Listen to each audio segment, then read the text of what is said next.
وأشهد أن لا إله إلا الله وحده لا شريك له وأشهد أن محمدا عبده ورسوله أما بعد أعوذ بالله من الشيطان الرجيم بسم الله الرحمن الرحيم يا أيها الذين آمنوا اتقوا الله حق تقاته ولا تموتن إلا وأنتم مسلمون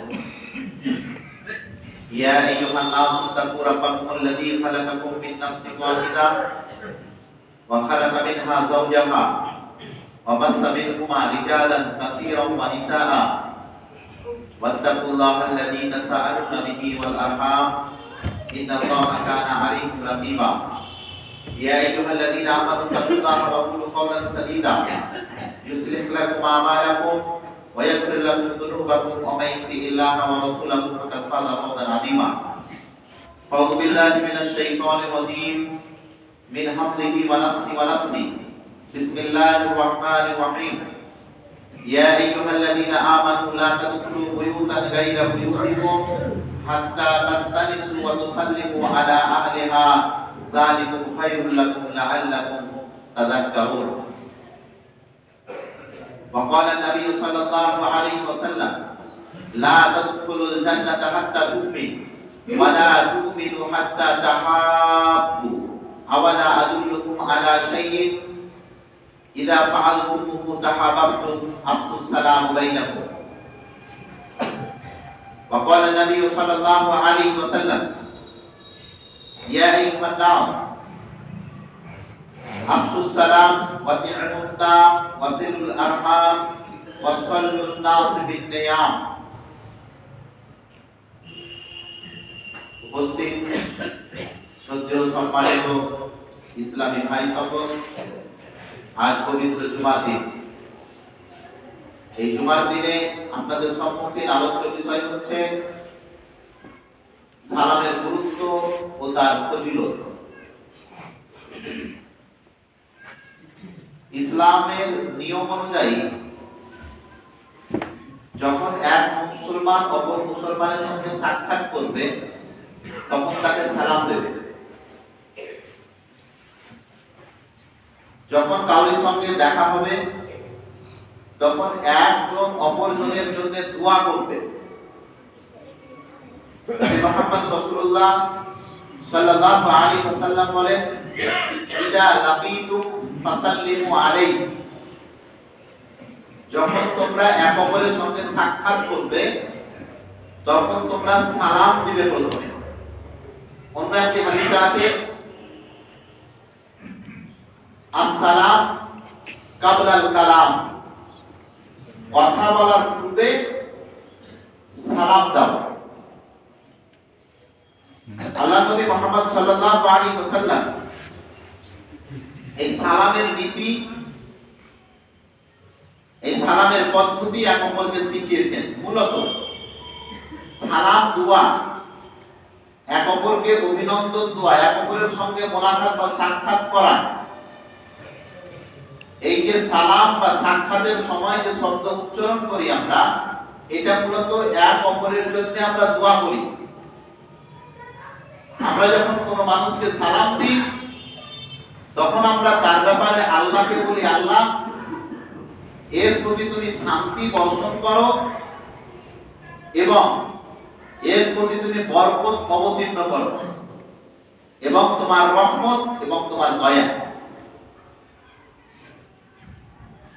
আল্লাহ নবী যখন মক্কা থেকে মদিনা গেলেন, মদিনাতে গিয়ে সব মানুষেরা লাইনবদ্ধ হয়ে রাস্তার দুই সাইডে দাঁড়িয়ে আল্লাহ নবীকে অভিনন্দন জানিয়ে, স্বাগতম জানিয়ে যে শব্দ উচ্চারণ করেছিলেন সেটা ছিল সালাম।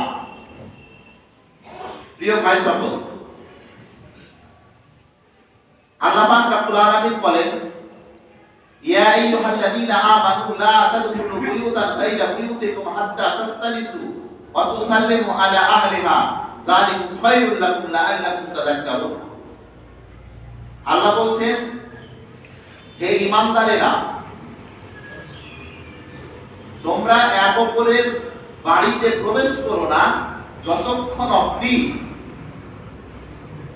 ওই বাড়ির মালিক বা ওই বাড়িতে যারা আছে তারা তোমাকে অনুমতি না দেবে, অত সাল্লিমু আলা আহলিহা, কিংবা তুমি সালাম প্রদান করবে, কেননা যালিকুম খায়রুল লাকুম, এটা হচ্ছে তোমার জন্য এবং বাড়ির ভিতরে যারা আছে তাদের জন্য উত্তম, যদি তোমরা উপদেশ গ্রহণ করো তাহলে।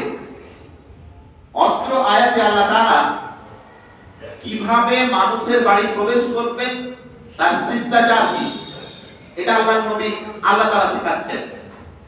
কোন বাড়িতে প্রবেশ করতে গেলে আগে সালাম, কোন বাড়িতে প্রবেশ করতে গেলে আগে অনুমতি।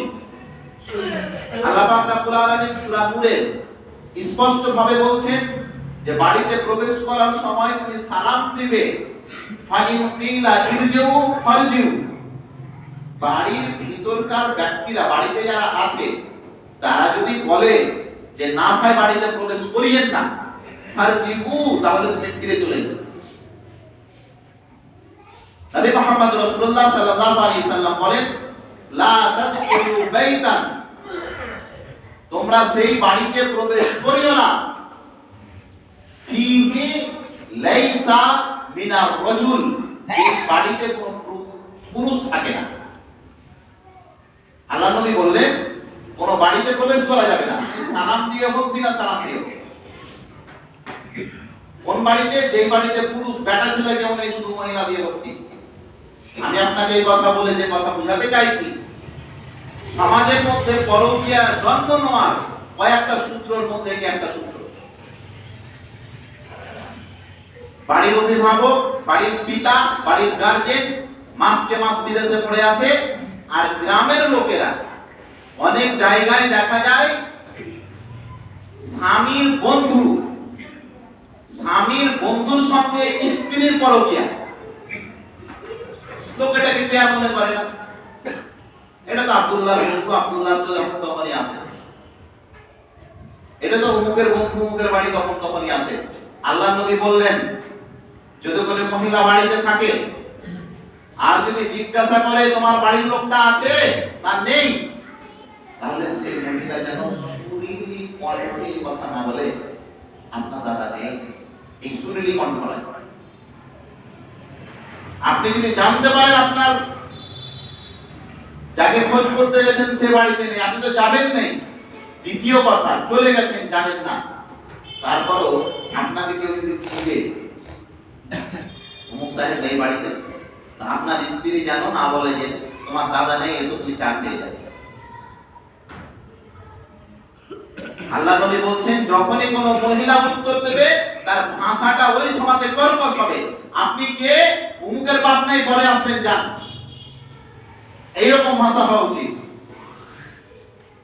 এই কেমন আছো, আপনাকে দেখতে পাইনি, অনেকদিন পর এলেন, এদিকে আসো না, আমরা কে বলে ভুলে গেছো, পতিতাদের ভাষা এটা। আল্লাহ নবীর কাছে একজন ব্যক্তি এলেন, আল্লাহ নবীকে বলছেন ইয়া রাসূলুল্লাহ, ভাবি এবং দেওর এবং ভাবিদের ব্যাপারে আপনার কি মতামত? আল্লাহ নবী বললেন দেওর ভাষণ, ভাবি দেওর,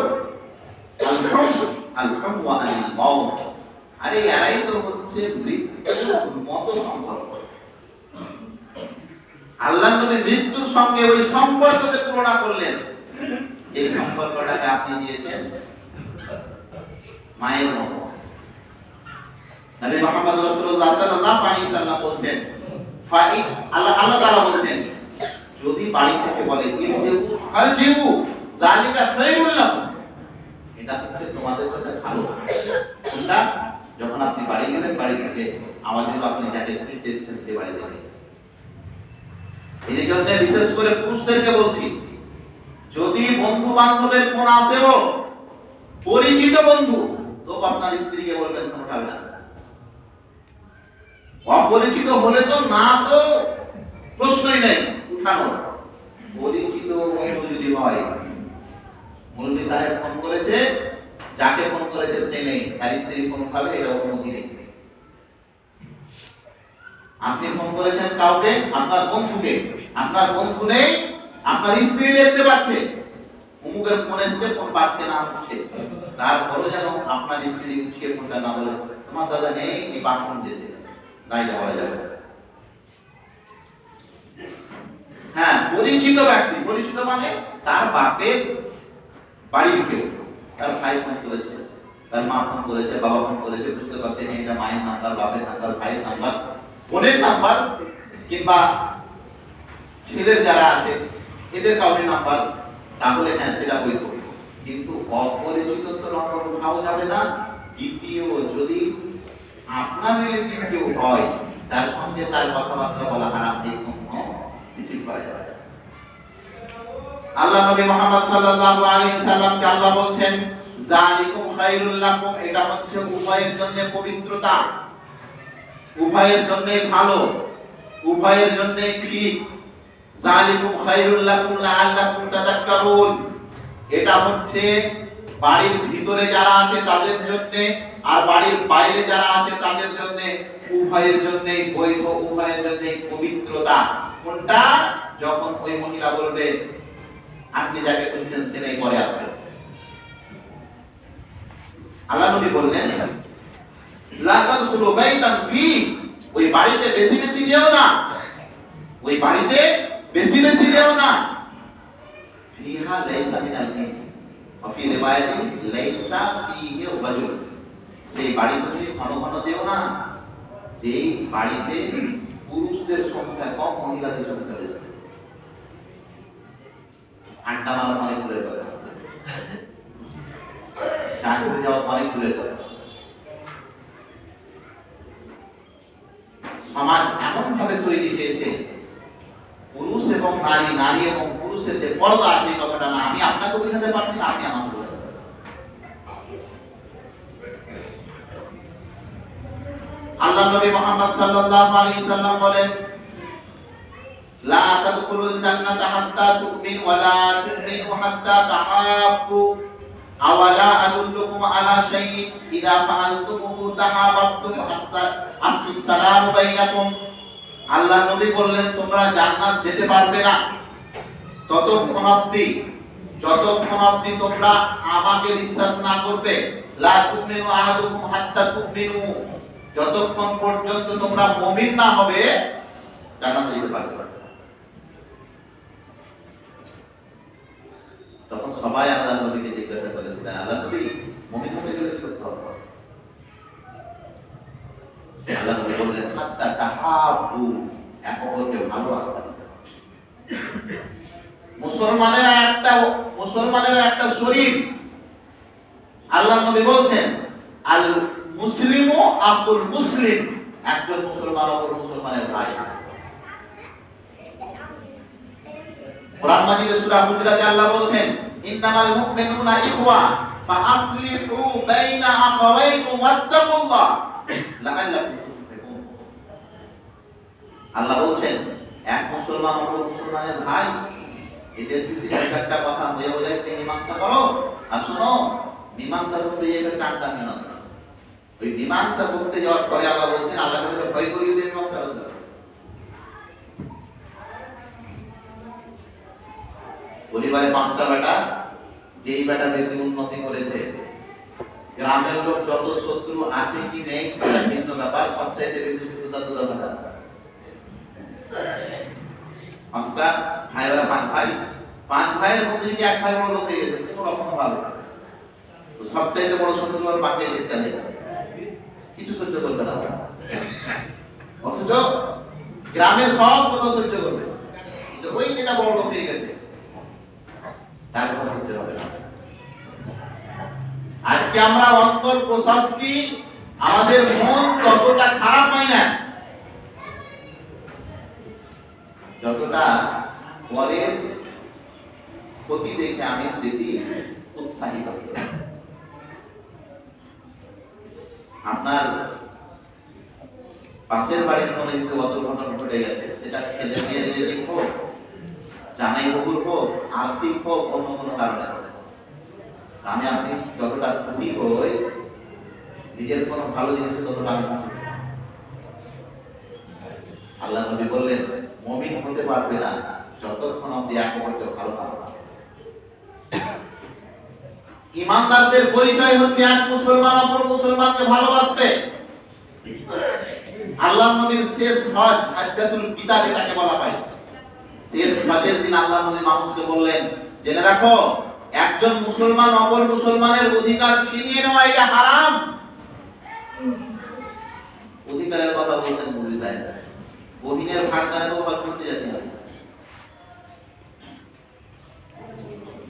অধিকার কাকে বলে জানেন? আল্লাহর অধিকারের চাইতে বেশি ভয়ঙ্কর হচ্ছে মানুষের অধিকার।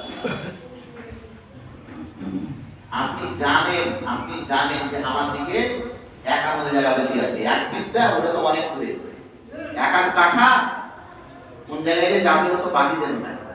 আপনি জেনে শুনে যদি এক আঙুল জায়গা পরিমাণ বেশি আছে, জেনে শুনে এক আঙুল জানেন যে একটু জায়গা আমার দিকে বেশি আছে, চুরি চামারি করে নিয়েছেন আপনি, এক কথায় বলে যাচ্ছে লোককে নয়কে ছয় বুঝে এক আঙুল যদি বেশি থাকে। নবী মুহাম্মদ রাসূলুল্লাহ সাল্লাল্লাহু আলাইহি সাল্লাম বলেছেন, সাতটা জমিন, সাতটা তবক জমিন তার ঘাড়ে চাপিয়ে দেওয়া হবে। কার? ওই যে চুরি করে এক বিদ্যা এক আঙুল জায়গা বেশি নিয়েছে। তখন সবাই যেভাবে এই জমিনের নিচে এই জমিনকে আমার ঘাড়ে চাপা আছে রে, দেখো বহিনের অংশ হয়ে গেল। আজকে আমাদের ভাষা হয়ে বাপ তো লিখে দিয়ে, আচ্ছা বাপ যদি উল্টে দিত কেন থাকে তাহলে আপনি কি বলতেন? বুঝতে পারলেন? বাপ বেটাটিকে না লিখে দিয়ে ব্যক্তিকে লিখে দিয়ে দিয়েছে, তাহলে বেটা কি বলতো?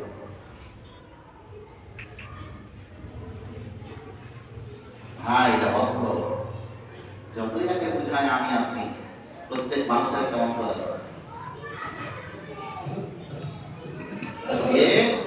মানুষকে কবর দেয় তাকে একদিন কবর দিতে হবে।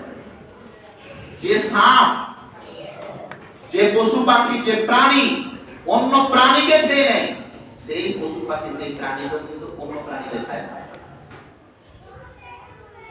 সমুদ্রের মাছ পোকামাকড় খায়, ছোট মাছগুলোকে খেয়ে নেয়, আর মানুষ খেলে মাছকে খায়, আর মানুষ খেলে বাঘকে খায়। আমি আপনাকে যে কথা বুঝাতে চাইছি বুঝেন,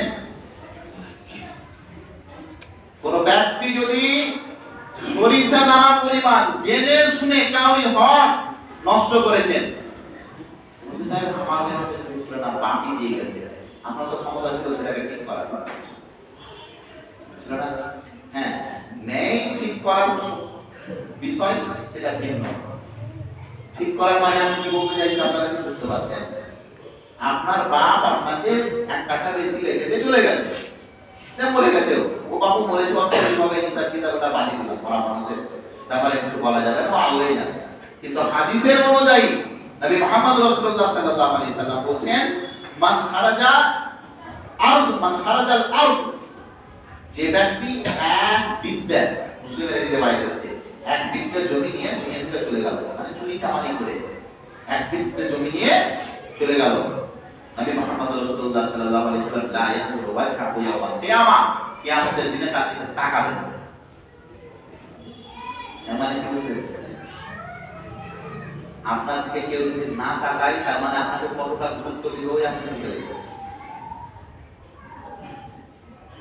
কাঠার কাঠা দিকে দিকে সম্পত্তি ভক্ষণ করে কপাল কালো করে কোনো লাভ হবে না।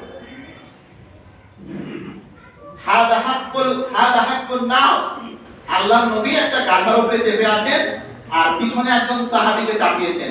আল্লাহর নবী আগা দিকে চেপে আছেন আর মুআজ বিন জাবাল, বিখ্যাত সাহাবী, তাকে পিছন দিকে চাপিয়েছেন। আল্লাহর নবী আগা দিকে চেপে আছেন আর পিছনে চেপে আছেন মুআজ বিন জাবাল।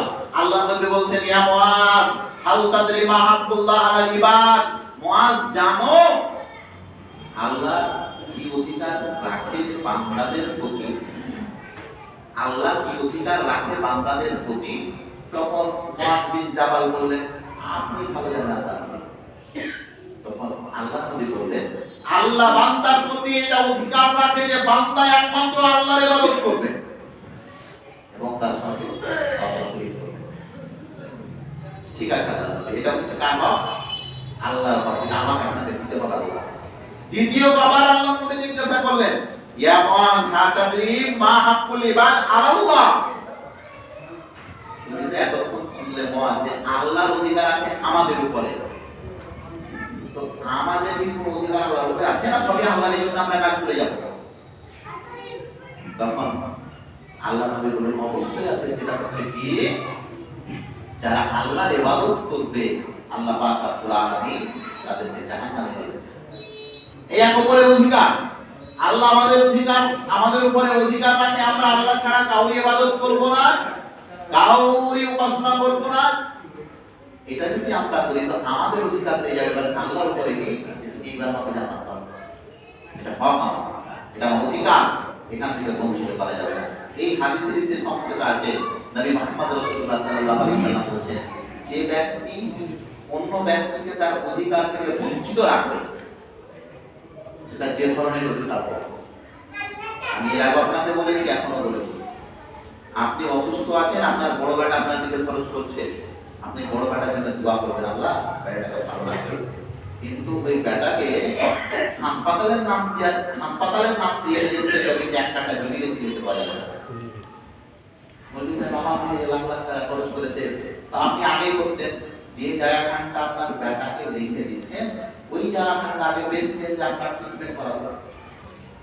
এটা বৈধ পদ্ধতি। চুরি করে আপনি কেন বেটাকে রেখে? আপনি দেখছেন যে আমার পকেটে টাকা নেই, 2-4-5 লাখ আমার পিছনে খরচ করতে হবে, পারবো না, আপনি তাহলে কি করবেন? এক টাকা সরান, যে ওই টাকা দিয়ে আপনি নিজের পিছনে খরচ করেন। আমি বলি না আপনি এটা করবেন, বেটারা করছে আলহামদুলিল্লাহ, কিন্তু কোন বেটা যদি কোন মা বাবার সেবা করে এর বিনিময় নেওয়া যাবে না, কখনোই নেওয়া যাবে না। আর একটা কথা, ওয়ারিস যারা ওয়ারিস পর্যন্ত যারা আপনার মরার পরে আপনার জমি জায়গার ভাগ পাবে, এরাই ওয়ারিস। এটা ভালো করে বুঝেন। ওয়ারিস মানে আপনার ইন্তেকালের পরে যারা আপনার ভাগ পাবে, এরাকে ওয়ারিস বলা হয়।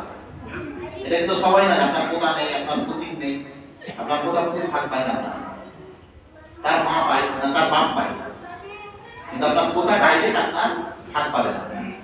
আপনার পুতিন মানে আপনার মেয়ের ছেলে পিলে ডাইরেক্ট নানার ভাগ পাবে না, পাবে কার? পাবে কে? তার মা পাবে। তো এই সূত্রগুলো মনে রাখবেন। যারা ওয়ারিস উত্তরাধিকারী, যারা এই উত্তরাধিকারীরাকে কোনো জিনিস রেখে দেওয়া যাবে না, জীবিত অবস্থায়। এর আগেও বলেছে এই প্রশ্ন না রেখে দেওয়া যাবে।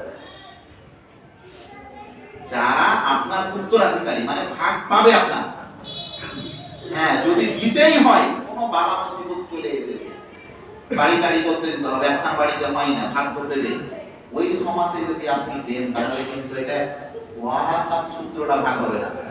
অনেক বড় একটু অবুল হচ্ছে, আপনারা শুনে ভালো করে ধরে নেন আপনি বেঁচে আছেন, ভিটে মাটি ঘাটটা আপনি ভাগ করছেন, আপনি কিন্তু বেঁচে আছেন, মরেননি তো। ভাগো যদি গার্জেন বেঁচে থাকে তো তখন বেটিরা অর্ধেক আর বেটারাকে ডাবল, এই পদ্ধতি ইসলামে গড়ে তোলা।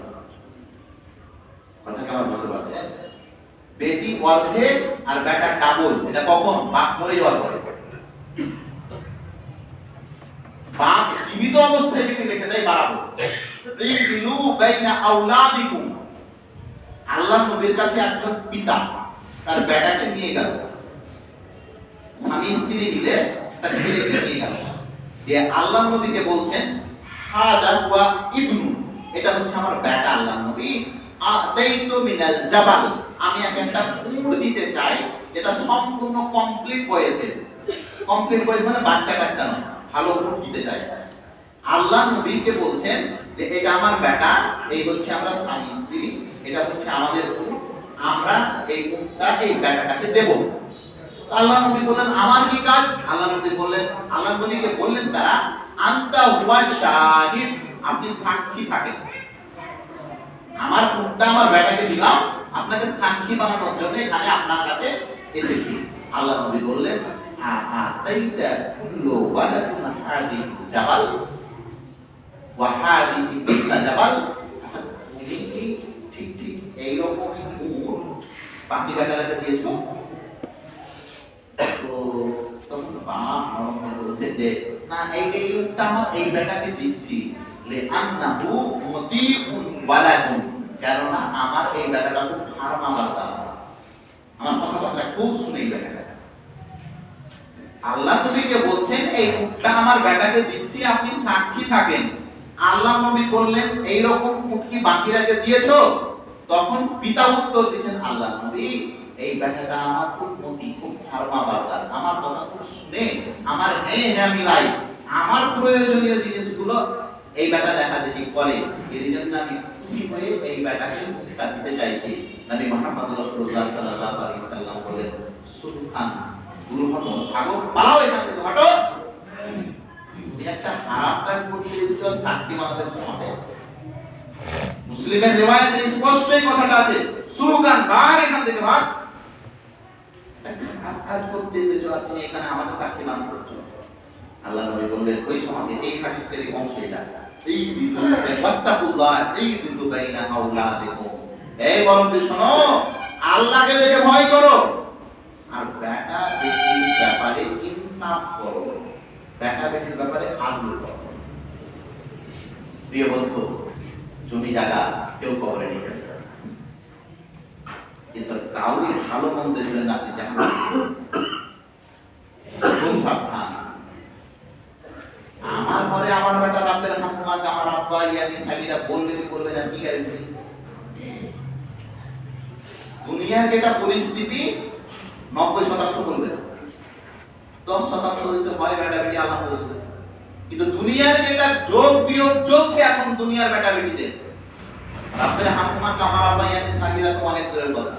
বাপের কবরে গিয়ে দুটোটা পানি দান করে, বাপের নামটা তো উচ্চারণ করে না, আর এদের জন্য আপনি জাহান্নাম কিনে নেবেন না? হারাম না হালাল না ভালো না মন্দ না ঠিক না ভুল, দোতলা বেটা মাত্র দুটা, বাড়ি হচ্ছে তিনটা। আমি এর আগে বলেছিলাম এই ফতোয়া ওলামায়ে কেরামদের কাছে এটা অপছন্দনীয় কাজ, প্রয়োজনের অধিক বাড়ি হচ্ছে, ভালো করে ফতোয়া বলবেন, এটা অপছন্দনীয়। আমি হারাম বলি, শরীয়তে এটাকে হারাম বলা হয়নি, তাহলে মুফতি সাহেব বাড়ি ভাড়া দেওয়া কি? ওলামায়ে কেরামের ফতোয়া হচ্ছে এটা যে বাড়ি কাউকে ভাড়া আপনি দেবেন না, আর যদি ভাড়াও দেন কাগজ কলমে চুক্তিবদ্ধ করে ওই কাজ করবেন না। আল্লাহ নবী বললেন অভাবীদের ক্ষেত্রে বাড়ি থাকতে হবে, কিন্তু তোমার আছে যারা হারাম কাজের সঙ্গে জড়িত তাদেরকে দোকান পাট ভাড়া দেওয়া যাবে না। ধরে নেন কেউ গান বাজনা যেগুলা বাজাই বাজায়, কি বলে নাম পাগল, ওগুলোর ব্যবস্থা আছে, ওই দোকানটা আপনার নিচে, আর কাজই ওটাই, অন্য কাজ নেই, ওগুলোই কাজ, আপনার দোকান ভাড়া দেওয়া যাবে। নাপিতকে ভাড়া দেওয়া যাবে, নাপিত যে চুল কাটে, কারণ চুল কাটলে হালাল দাঁড়িয়ে কমায়। যেই সমস্ত ব্যবসা নাম দিয়ে সুদের কারবার চলছে, মানে ব্যবসার নাম দিয়ে সুদ দিচ্ছে, আসলে দৃষ্টিকোণগুলো একটু পাল্টান, সুদকে ব্যবসা বলবেন না। আল্লাহ বলছেন কোরআনে, ইয়ামহাকুল্লাহু রিবা ওয়া ইউবিস সাদাকা, আল্লাহ বলছেন ব্যবসাকে আমি হালাল করেছি আর সুদকে হারাম করেছি। আল্লাহ বলছেন ব্যবসাকে হালাল করেছি আর সুদকে হারাম করেছি, তার মানে ব্যবসার মধ্যে সুদ নেই, সুদটা হারাম, এটা ব্যবসা নয়। সুদ কি? নিজের মাইকে ভিক্ষা করা। আল্লাহ নবী বলছেন আর রিবা, সুদ 70 সুবা, ওনা কি 70 হুবা, সুদের 72টি বা 70টি স্তর রয়েছে। এই সারভা এই জ্ঞানকে বলছিল উম্মুহু, সবচাইতে ছোট পাপ সুদ খেলে যেটা হয় নিজের মাকে ভিক্ষা করা। আমি একজন অনুবাদক, আপনি না পেলে আমাকে বলবেন। এই জ্ঞানকে বলছিল উম্মুহু, না কাহাই আমরা মানে কবুল বলা, বিয়ে করা। আল্লাহ নবী বললেন সুদ খেলে সবচাইতে ছোট পাপ নিজের মায়ের সঙ্গে শুয়ে থাকা। আল্লাহ মালুম যারা শুয়ে আছে সেটা কি, আমি জানি না রাতে যার সঙ্গে শুয়ে থাকে সেটা কি। আল্লাহ নবী বললেন যে সুদ খোর, যে সুদ খায়, নবী মুহাম্মদ রাসূলুল্লাহ সাল্লাল্লাহু আলাইহি সাল্লামের কথা, দিরহামুর রিবা ইয়াকুলুহু রাজুলু ওয়া ইয়ালাম আশাদ্দু মিন সিদ্দি ওয়া সালাসিনা জিনিয়া, 36 বার জিনা করে ব্যভিচার করে যত পাপ হয় দিরহামুর রিবা ইয়াকুলু রাজুল, 1 টাকা সুদ খেলে কত পাপ। আল্লাহ নবী বললেন 4 ধরনের ব্যক্তির প্রতি আল্লাহ তাআলা গজব অবতীর্ণ করবেন, লানত করেছেন, বদদুয়া করেছেন। আকেলা রিবা ওয়া মুকিলা হুয়া কাতিবা হুয়া শাহিদাইহি, 4 ধরনের ব্যক্তি সুদের সঙ্গে জড়িত, সবাই সমান সমান পাপ। এই হাদিসের শেষে আছে ওয়া হুম সাওয়া, সবাই একই ক্যাটাগরি। কে? সুদ যে দেয়, সুদ যে নেয়, সুদের যে সাক্ষী থাকে এবং সুদের জন্য যে জায়গা দেয়। এই জন্য সুদের কারবারের যত রকম জিনিস আছে ওখানে চাকরি করা ওলামা ইকরামদের ফতোয়া হারাম। কারণ ওই লেখালেখি কিন্তু করে, কি করে? লেখালেখি করে। ফতোয়া আপনি কত বড় দেবেন আল্লাহ মালুম। আমি একজন অনুবাদক, বারবার আপনাকে বলছি রাগ করে কিছু লাভ করবে না। এটা আমার ভাষা নয়, আমি খালি বলছি মুখ দিয়ে, চামড়ার মুখে এতটুকুই। পারলে আপনি আমাকে বলিয়েন আপনি যে কথা বলেছেন এটা কোরআন হাদিসে নেই। সহ্য হয় না, আপনি আল্লাহ বা নবীকে যা বলার বলবেন, আমি অনুবাদ করব। আল্লাহ নবী বললেন সুদের সঙ্গে সম্পর্কিত 4 ধরনের ব্যক্তির প্রতি পাপ, 1 যে দিবে, 1 যে দিবে। এটা তো ভালো করে জানেন, যে দিবে সে দিবে। 2 তৃতীয় নম্বর কাতিবাইহি, এগুলা লেখালেখি যে করবে সেও মায়ের সাথে শুয়ে থাকে। 3 4 এবং যে জায়গা টাকা, যার জায়গা থেকে সুদের কারবার হয়, সুদ লেনদেন হয়। এই জন্য এই সুদ জাতিকে ধ্বংস করবে, এটাই হচ্ছে বাস্তব। কোন কথা বলতে বলতে কোথায় চলে গেছিলাম? আমি আপনাকে যে কথা বলতে চাইছিলাম যে আল্লাহ নবী বললেন লা ইউমিনু আহাদুকুম হাত্তা তুমিন, তোমরা ঈমানদার না হলে জান্নাতে যেতে পারবে না। আর ঈমানদার হতে গেলে কি করতে হবে? ভালোবাসতে হবে লোককে, তাচ্ছিল্য করতে হবে। সামনে যে হুজুরি আর পিঠ ঘুরা দিতে গেলে তখন তার সমালোচনা। আল্লাহ বললেন ওয়াইলুল লিকুল্লি হুমাযাতিন লুমাযা আল্লাযী জামা'a মালাও ওয়া আদ্দা, ধ্বংস জাহান্নামী ওই লোকেরা তারা যারা মানুষের আগা দিকে এবং মানুষের পিছে দিকে দুর্নাম করে। এই লোকের অভাব নেই, আছে অভাব নেই। যে আপনাকে ডেকে চা খোলায়, এইসো ভাই চাটা খেয়ে দাও, না না চা খাবো, এইসো ভাই চা খেয়ে দাও, চা খেয়ে আপনি পিঠ ঘোরা দিয়েছেন, ওই আপনার ব্যাপারে দুর্নাম করে ওই লোকটা যে আপনাকে ডেকে চা খেলায়। এই হচ্ছে আমাদের সমাজ। জঘন্যতম পাপগুলির মধ্যে একটা পাপ হচ্ছে মুখ দ্বারা যে কাজ হয়। আল্লাহ নবী বললেন জান্নাত এবং জাহান্নামের ফায়সালা হবে সবচাইতে বেশি 2টি কারণে। বুঝতে পারলেন না? আল্লাহ নবী বললেন জান্নাতে এবং জাহান্নামে, জান্নাতে যাবে মানুষ এবং জাহান্নামে যাবে মানুষ, বেশিরভাগ মানুষ জান্নাতে এবং জাহান্নামে যাবে 2টি জিনিসের কারণে। 2টি জিনিসের মধ্যে একটি হচ্ছে মুখ। আল্লাহ নবী বললেন না যে নামাজের কারণে বেশিরভাগ মানুষ জান্নাতে যাবে না। আল্লাহ নবী বললেন সবচাইতে বেশি জান্নাতেও যাবে মুখের কারণে, সবচাইতে বেশি জাহান্নামেও যাবে মুখের কারণে। আমি বলিনি নামাজের কারণে যাবে না, যাবে, কিন্তু বেশিরভাগ লোক জান্নাতে যাবে এবং জাহান্নামে যাবে মুখের ভালো ব্যবহার, মুখের ভালো ব্যবহার এবং মুখের খারাপ ব্যবহার। কিছু লাভ হবে না ভাই। এক মানুষ অপর মানুষকে যদি পারতো তো নরেন্দ্র মোদী পদে বর্তমান 32-33 না 37% ভোট পেয়েছে এখন প্রধানমন্ত্রী। পৃথিবীতে আমার মনে হয় 90-95% মুসলিমের অধিকারী, কিন্তু না, এটা আল্লাহর হাতে ভাই। এইখানটা আপনাদের ক্ষমতা দেয়নি লেখা। যতই আপনি মানুষের পিছনে লাগে, কপালে যেটা লেখা আছে দুনিয়াতে কেউ পাল্টাতে পারবে না। আল্লাহুম্মা লা মানিয়া লিমা আতাইতা ওয়া লা মুতিয়া লিমা মানাতা। আল্লাহ বলছেন আমি যেটা মানুষকে দিব মনে করি কেউ ঠেকাতে পারবে না, আর আমি যদি দিব না মনে করি কেউ দিতে পারবে না। ওয়ালা আন্নাল উম্মাতা লাবি ওয়ালা আন্নাল উম্মাতা লাবি ইজতামাআত আন ইয়ানফাউকা বিশাইইন লাম ইয়ানফাউকা বিশাইইন ইল্লা কাসাবাল্লাহ। ওয়ালা আন্নাল উম্মাতা লাবি ইজতামাআত আন ইয়াযুররুকা বিশাইইন লাম ইয়াযুররুকা বিশাইইন ইল্লা কাসাবাল্লাহ। বুখারীর হাদিস। আল্লাহ নবী বলেন এই শুনে থাকো ভালো করে তোমরা, কান পাতিয়ে শোনো কথাটা, কি কথা? পুরো দুনিয়ার মানুষ যদি তোমার ক্ষতি করতে চায় কিংবা তোমার উন্নতি করতে চায়, কিছুই করতে পারবে না। কিন্তু হ্যাঁ, ততটুকু পারবে যতটুকু আমি কপালে লিখেছি। যেটা ভালো মতো মানি পাবে, মানুষের সঙ্গে ভালো কথা বলবে, এটাই হচ্ছে নেকির একটা উৎস। বেশিরভাগ মানুষ এই কারণে জান্নাতে যাবে।